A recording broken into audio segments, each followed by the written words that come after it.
Hi, this is Zibby Owens, and you're listening to Totally Booked with Zibby, formerly Moms Don't Have Time to Read Books. In my daily show, I interview today's latest best-selling, buzziest, or underrated authors and story creators whose work I think is worth your time. As a bookstore owner, publisher, author, and obviously podcaster, I get a comprehensive look at everything that's coming out and spend my time curating the best books so you don't have to. Stay in the know, get insider insights, and connect with guests like I do every single day. For more information, go to zibbymedia.com and follow me on Instagram at Zibby Owens. My name is Marjorie Schuster. I'm the coordinator of literary events here at the Temple Emmanuel Streicker Cultural Center, and I'm very happy to welcome you today for another episode of Zibby Media Presents, in coordination with the Streicker Center, our showcase of compelling female authors. Today's guest, I'm certain you all know, she occupies a very, very unique place in both modern literary and political history as the daughter of Erica Jong and as a journalist, editor, and political analyst in her own right. In her memoir, which is absolutely fantastic, How to Lose Your Mother, Molly brings these two identities together, her exploration of her difficult relationship with her elusive mother. And now, please join me in welcoming Molly Jong-Fast and Zibby Owens. Thanks for coming, everybody. I'm so excited to be here with Molly. Can we give her a huge round of applause?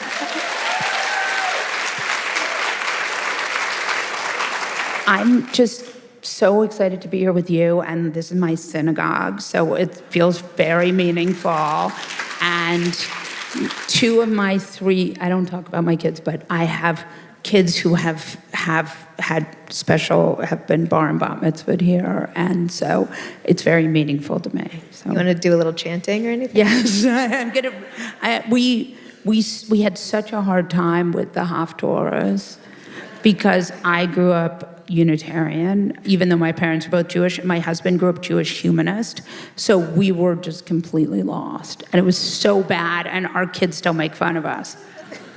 So bad. So Molly and I got to know each other very well because our kids were in this cute program at the Museum of Natural History together. If you have grandchildren or kids who need a program, it is so sweet. Really but great. We spent hours on the floor during a very slow time of life, basically. Yes. So it is nice to re-meet here, especially to talk about this awesome book. And we have kids the same age, which I think there's something interesting about like knowing someone for that whole stretch of time. You know, it's very lovely. And it's funny because I have older kids too, and the people I know from when all my kids went to nursery school here too. I forgot that.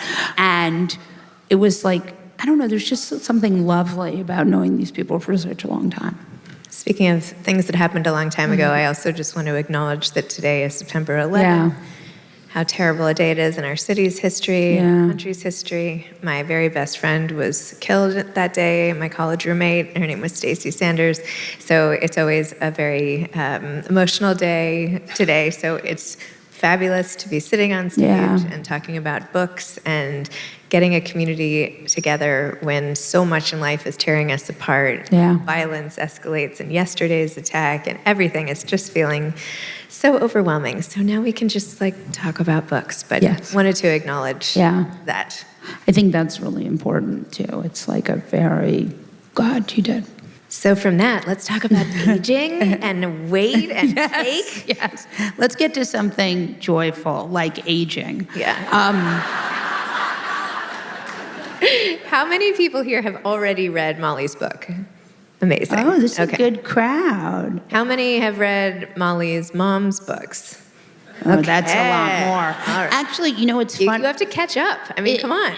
It's funny because I was interviewed in California at a bookstore that is like sort of way north by a woman who had been in publishing, who had worked in publishing before, Jennifer Walsh. And she had said this. Godmothers. Right, Godmothers. And she had said this very interesting thing. An independent bookstore like Zibby's Books, but in a different town, so it's okay. And she had said this very interesting thing, which is she had said, what we don't remember about Fear of Flying is that it sold 27 million copies. And if you think about that, like think about Michelle Obama's book, which was like a blockbuster. It sold like 4 or 5 million copies. So, I mean, I think part of it is like it was a very different time, and people, books were much cheaper. They were different. There were these paperbacks that you could buy for, a couple dollars, maybe less. But it is something to think about, this idea that it was so, it was such a big book for the time, and it did have an outsized impact, but also books had a different impact back then, I think. True. Well, you talk in the book about your mom and celebrity, and you called it like an adrenaline junkie itch for fame and acknowledgement that came in the aftermath of being so famous. You also talk about how being a famous author is, of course, different because sometimes you don't get recognized, although your mother did. Talk a little bit about her fame and how that played into then her slow journey into dementia. I would say that it was I don't know how much that had to do with the dementia piece, but I think it had a lot to do with I think she was very committed to her career, and her career had a very outsized place in her life. And so it was very hard when that career, she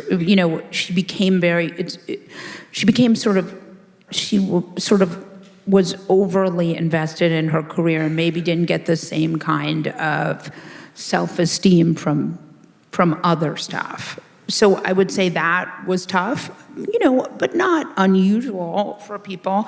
But I had always sort of been a caretaker, and I didn't know when I could come in. And like part of the book is about me just trying to figure out when it was okay to say, like, we got to do something now. And that part is very tough, and I think a lot of people can relate to that. What I tried to do with the book was not write, certainly there are interesting things about being famous, and I think for her it was very traumatic. But what I tried to talk about more was like the experience of having parents that you want to care for in a way that is good to them, but also where you can sort of put the oxygen mask on yourself. And like, I wanted to be there for my children, but also be there for my mother. And I also had sort of a way I wanted it to go with my mom, which was not realistic. And so that was very hard for me. And so I had to make peace with that. I was going to be sort of the best daughter I could be in the circumstances, which was not the daughter I wanted to be. And why I think you should read this book, and why people come up to me and they say, like, I'm going through it, but I don't want to read your book because it's too close to what I'm going through. And what I want to say is, like, no, this will make you feel better. Like, you will not, like, the whole point of this book is that you just need to do the best you can. And it's okay that it may not look like because I had always hoped that I would move my mother into my apartment and I would be this dutiful daughter. And that was that just couldn't happen for any number of reasons. And I felt really just devastated by the fact that I was unable to do that. And so part of what I wanted in this book was to sort of share that experience and to be able to give people permission for it to look just the way it looks. And you talk about your mother and her becoming a body. Like, you refer to her over and over, my mother is now just a body. And then you even talk about it in the context of October 7th and how you were watching the video and there was a grandmother and you're like, she's just like my mother. Yeah. Oh, when I was watching that video of the grandmother on the car, not knowing where she is, I was thinking about my mother. And it's just so, for me, it's so profoundly painful to see her and for her not to be in there. I want to tell a story that happened after the book. So I moved her to a different place, and I went to visit her, and I was like, oh, every time I go, I want to die. And I come, and I'm like, oh, this is so sad, and, I just feel horrible. And then I came out, and I saw this woman in a wheelchair just sitting by herself, and I thought, and the AIDS left her, and this poor woman, and I walk closer, and I see she's smoking a cigarette, looking thrilled. And I realized, like, my perception is maybe not always accurate. Like this woman, I should be having as good a time as this woman. So I just, this is like to say that, I have one vision of how things are, but they may not actually be accurate. Well, when you talk about your relationship with her too, you said at one point that your mother treated you the way that a Jewish mother treats her son. Yes, she did. That is true. And that is one of the many great things about her as a mother. So it's funny because I have Jewish sons and I have a Jewish daughter. And I don't have that so much because I think it's like a different generation, but I talk about this a lot because I think it's really important. My mom was born in 1942. So like if you think about the sea change that women born in 1942 to women born in 1978, like me, like when my mom was born, women couldn't have checking accounts. Your husband had to sign off on your credit card. You couldn't get a mortgage. Like, just so profound. And my mom did really believe that this is funny because I saw that always with my husband and his mother. Like, his mother really did, she was a little older than my mother, and she always did believe that he was like the second coming of Christ. And I'd be like, he's great, don't get me wrong, but, she'd be like, oh, and he could like literally do anything, and his sister would always get in trouble for everything. And I'd be like, I feel like this is not totally fair. But anyway, so I do think my mom was absolutely like that. She was just like, I think also part of that is the function of being an only child. Like, as an only child, I did definitely feel a lot more pressure. Well, you also write about the guilt, and I know you just touched on it, but what should people do when they are feeling torn? How do we take care of aging parents? How do we make sure that they're getting the treatment they deserve, and yet we're doing all that we can? Like, right. What's your advice? How do you navigate that? So these are like the unanswerable questions. Like, there's a story about how Obama used to say when a problem got to his desk, there was no answer because it was so complicated. You just couldn't, like, once it got to his desk, it was, and this is like that question, right? Like, there's just no good answer for it. But what I would say is I made the decision that I had to put the oxygen mask on myself.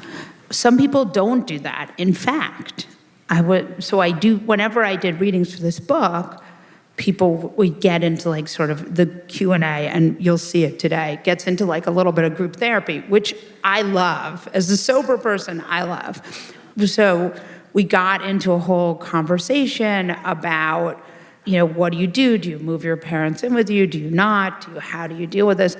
And this woman came up to me afterwards at the book signing and was like, I moved my mother in with us. She lived another 14 years. My husband and I got divorced. And I was like, okay. So, there's the road not taken there too. Well, I do just want to acknowledge how much you had on your plate at that time too. Your husband had pancreatic cancer at the same time. You had your kids, 3 kids. I mean, the pressure on caregivers is absolutely enormous, and you were in it. Yeah, my husband, so I write about my husband. My husband was like never wanted to be written about. He was like so horrified. I'm thinking to myself, you married into this family and you somehow thought you were going to get out without being written about? Like, what? So when, I think Pilar can tell this. Pilar is my wonderful agent who I love so much and who is responsible for any success I've had in my career. And I think that it was like January, and I had decided I wanted to write another book, a different kind of book, and I was talking to publishers about this book, and my husband one night was like, I don't feel well, I'm going to the emergency room. And I am proud to say that we are very bad hypochondriacs in our family. Like, I don't know if anyone can relate to this, but very bad hypochondriacs. And our kids are also terrible hypochondriacs. So we have spent a lot of time in the emergency room. like a lot. So my husband says, I'm having pain, I'm going to the hospital. And I said, because this had not been the first, second, or third time, I said, good luck.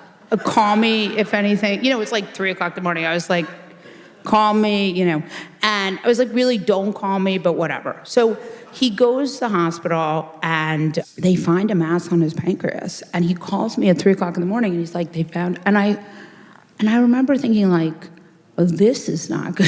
This is not going to be good.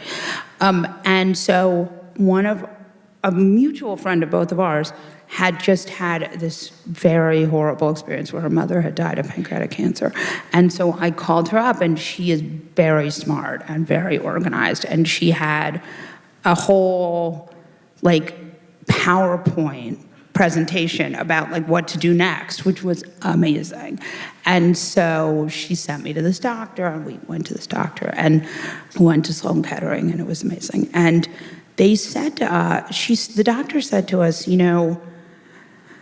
she was just like, we hope it's this kind of cancer because it's a very treatable, slow. Cancer is like a game of inches. So if it's a cancer that grows more slowly, you can live much longer. And if it grows much faster, you can, So we just went down this rabbit hole of, he had surgery. It was this very treatable cancer. He had then some metastasis. We got, we just did it in this very kind of bite-sized way. But while that was happening, my stepfather was in the hospital, and so he kept having these falls. And so I would go from one hospital to the other hospital, and they were very close to each other, so I'd walk from one to the other. And then I would go home and go to sleep at 7 o'clock at night and just be like, I'm so happy I can go to sleep. And I have to say, the one thing I've really been impressed with myself is,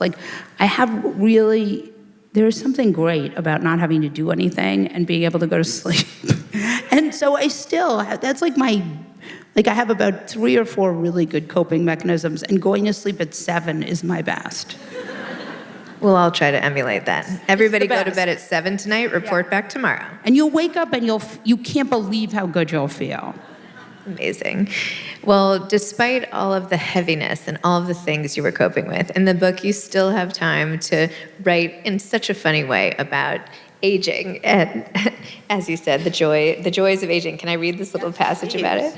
You said, I started to notice the bags under my eyes around the time Matt got diagnosed. That's the thing about getting older. You get little peeks into it. It happens slowly, then quickly. Your body unravels like a loose-knit sweater. One day there's a moth hole, and the next day you're wondering how much a neck lift would cost and where you would hide out for a few weeks while you recover.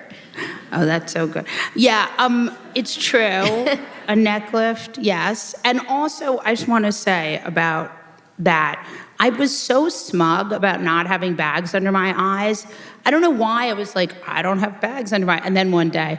So there's a lesson there. But yeah, I think one of the things about this book is I write a lot about the sort of slow-moving midlife crisis that I currently find myself in. And I felt like it's actually really interesting to write about aging, because I always thought I would never be a person who particularly I always felt like I was never someone who was so interested in how I looked, but for whatever reason, the whole trajectory of aging really bothers me. And I also don't understand why you can't skip 1 year. You have to just keep getting older and older. I feel like you should get 1 or 2 free years where you don't get older. That's my hottest take. Wait, tell me about your midlife crisis. What does that mean? What does it look like for you? So supposedly, it is it's this thing where it's oh, I'm getting older. Oh, I'm heading towards death. Oh, where will I be in 20 years? Where will I be in 40 years? What will happen to me? And then, what was interesting about this book when I was writing it was so here's my husband being will I be alive when our kids graduate college, right? What will that look like? And then I have my mom who's not in there, but who's super healthy, and there's this question of how, like what it, sort of how do you measure your life? And I don't know, it just was tough. It was a very fraught moment, and I don't love getting older, I have to say. Really don't. Like My dad always says, well, it's better than the alternative. Yeah, and I think ultimately that's where we all get to. Lovely. So your body, you said you've never been that interested in sort of how you look, and yet you do write about eating and your body over time, as anybody our age with Jewish parents probably will at some point. Here, let me read one more little section. One sec. You said, I was fat because I ate. I ate because I didn't have anything else to do, this is when you were a kid, besides therapy and tutoring. Food was the only place I was happy. I loved frosting and birthday cake. I still love birthday cake. Even now, I keep thinking that there's gotta be a piece of birthday cake that will scratch that happy childhood itch. Fondant is still my thing. I ate confetti cake last night, and my other friend was like, it's not that good. And I was like, shut up. So, yes, it's funny because last night we were talking about like what it was like before cell phones. And I was talking about like how my mom would take me to again, like boredom is not child abuse. It's just like what happened in the 70s and 80s. But like my mom would rent these houses and like I'd just go and there'd be nothing to do because why would there be? And Italy had this like this dubbing, everything was dubbed. So you'd turn on the television and you'd be like, all right, well, it's MASH, I'll watch, and it would be all in Italian. And you'd be like, oh, like no subtitles, just straight dubbed MASH. And so there was like nothing to do. So I would just like stare at the wall. And my friends and I were talking, like they were like, phones are so bad. And I was like, we literally had nothing to do. Like there would be hours of just staring at the wall. So I think phones are good. Like maybe not for little kids, but like you can read a book. There's stuff to do, Can we go back to cake for a second? Oh, cake. I love cake. Where are some of your favorite cakes in New York? So let me just say, this is like something now you've really gotten me going on something exciting. I do love the Monkey Bar has a really good like coconut cake, or it's like a carrot cake that has coconut in it. I like the Polo Bar has a very good coconut cake. I am very into cake. That is a How do you feel about Greenberg's? Greenberg's has a good cake. And that birthday cake with a little chocolate. And then I eat a ton of ice cream. And I am on a statin. You'll be surprised to hear that I have very high cholesterol. But not so much since I've been taking the statin.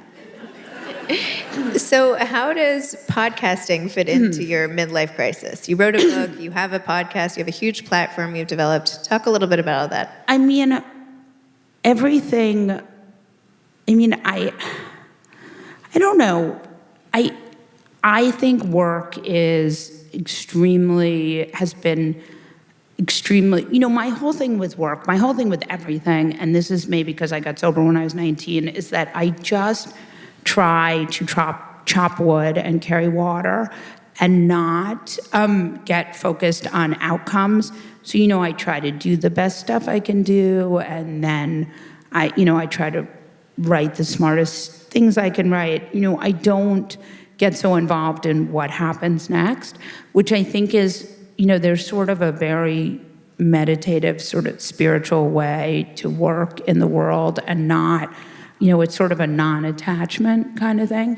So I try to do that with my work, and I feel really grateful that I get to write. It's funny because I was like, for about 3 months, I was just obsessively worried about how AI was going to replace me. And I had this really dumb conversation with Mark Cuban. And he was like, well, you'll just have an AI version of you. And I was like, that is terrible. I was like, I don't want an AI version of me. I was like, I want a me version of me. And he was like, and then the AI version of you can write for you. And I was like, this is the worst thing I've ever heard. And now it seems like this new AI, this newest chat doesn't really work that well. So now I feel like I'm not going to be replaced by AI, so I'm feeling pretty good, all things considered. I have to say, I got pitched an idea. There's a website where you just put in like the main characters' names, a few plot points, and like you press click, and there's your book.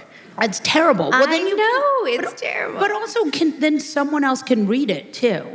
You know what I mean? Like, have a robot read it if a robot wrote it. You know, it's infuriating. I mean, the good news is that it's still bad.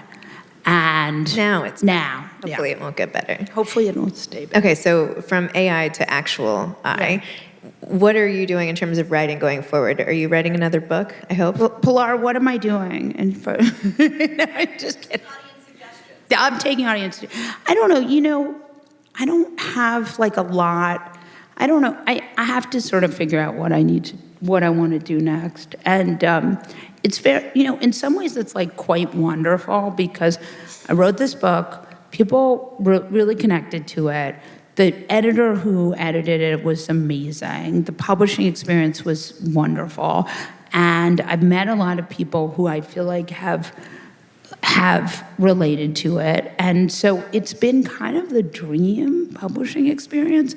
So in some ways it's like hard because it's not part of a series. It's not, but in some ways it's been sort of wonderful in itself. And so I don't know is the answer. I feel like that's very unsatisfying, but it's okay. I mean, who really knows what's coming next? We all make the best guesses. We make plans and God laughs, right? Isn't that the whole thing? Speaking of God, how do you feel about being Jewish these days? Because in the book you talk about growing up, you were not those kinds of Jews. Right. How do you feel about it now? So growing up, we were not religious, and my grandparents were very anti-religious. So my mother and father, my father grew up on the Upper East Side and my mother grew up on the Upper West Side. And the Upper West Side back then, everyone in that group ended up going on to do great things. A lot of the people of those kids of that vintage. And my great-grandparents were born in Ukraine. So my mother's parents. Actually, maybe they were born in the UK, but they were Ukrainians or whatever. And the point is, they all were very anti-religious. They didn't, they were Jews, but they didn't really believe in religion. In fact, my grandmother once said, I was dating someone who wasn't Jewish, and I said, I might marry him. And she said, as long as he doesn't believe in God, I don't care. Which I felt like was such a good encapsulation of that ethos of that time. And there were a lot of reasons not to believe in God back then. And they had been through a lot. And, coming from Ukraine in the 1800s, they had their own experiences with anti-Semitism. So I understand their hesitation towards religion. I really like my synagogue. I'm not just saying that because I'm here, I promise. And maybe some of the rabbis are here, but maybe not.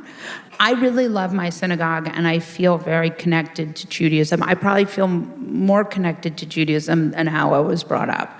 And I really did, with my kids, I said, I don't want to pressure you. I think you should have Judaism so you can reject it if you want to.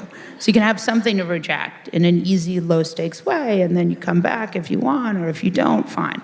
And they all sort of decided they wanted what we have here in Judaism, which is lovely. So I don't think that this is controversial, but my husband and I, turns out we're on 23andMe, we discovered we're distant cousins. So I would like my kids to maybe get out of the gene pool a little bit, but I like the religion a lot. So, but I think might be time for... Wait, paint a picture for us of what the day looked like when you clicked and found out your husband was your cousin. He said it to me. He was like, he said it it's the best part of this story, just to get into. So my father was always like, your husband's, my husband's mother, he was like, she's a fancy German Jew. And I'd be like, who are you? That you care. It's like and they're related. So, haha. But yeah, so he he found it on 23andMe, and he was like, do you have something to tell me? And I was like, so it's not the best. And, we do carry a lot of Jewish genetic diseases, which we discovered. And, so I think perhaps it might be better not. But just to broaden out the gene pool a little bit. We'll take questions in just 1 minute. But as a last question, what advice would you have for people here who love to write? You've maintained a writing career since you were, 19? How old were you when your first book came out? 19, or 21. It sold at 19. But, you and I both have had very similar trajectories in certain ways, which is we did stuff, and then we had lots of kids. I had one less than you did.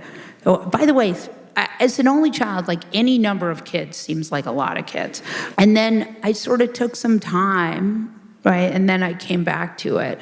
So I would say that the thing that I've told my kids, and I think is really good advice, and I think you've done this too, is that I sort of pushed on the doors, and the doors that were meant to open, opened. And the doors that were not meant to open, I did not run up and bang my head on the door. I just went to another door. And I feel like, you have a publishing house, you have a bookstore, you've sort of figured out the right uses of, you know what I mean? And that's sort of how I feel about my career, is I've sort of, maybe I'm supposed to write about this, maybe I'm supposed to write about that, maybe I'm, and I've been very open to what it looks like. And sometimes it hasn't looked like the way I thought it was going to look like, but in a lot of ways it may have looked better. And so that is, I think that's good advice, just more generally for other stuff too. Well, at the conclusion of your book, you say, I guess we're adults now, and your husband, who's like, I'm 59 years old, I think it's about time I'm an adult. I hope so. So I guess this introduction to adulthood, however late it comes, comes with lots of doors to open and always more experiences to be had. So there's that. And I feel like Zibby, we're both the same age, and we both did the same thing of just sort of looking at what was around us and what we loved and trying to sort of incorporate that in our lives. And so I feel very grateful that I get to be here with her, and that she has done so much to elevate women writers, which is a huge testament to your generosity. And I'm really moved by that, and also just I think it's really wonderful. So I'm really grateful that I get to be here and I get to be with you. So thank you. You're so sweet. Thank you.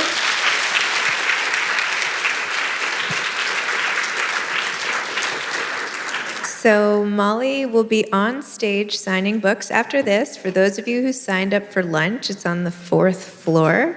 And if you want to hear this conversation again later, it will be on my podcast, Totally Booked, to which if you haven't listened to, go subscribe now. Thank you. Thank you for listening to Totally Booked with Zibby, formerly Moms Don't Have Time to Read Books. If you loved the show, tell a friend, leave a review, follow me on Instagram @ZibbyOwens, and spread the word. Thanks so much. Oh, and buy the books.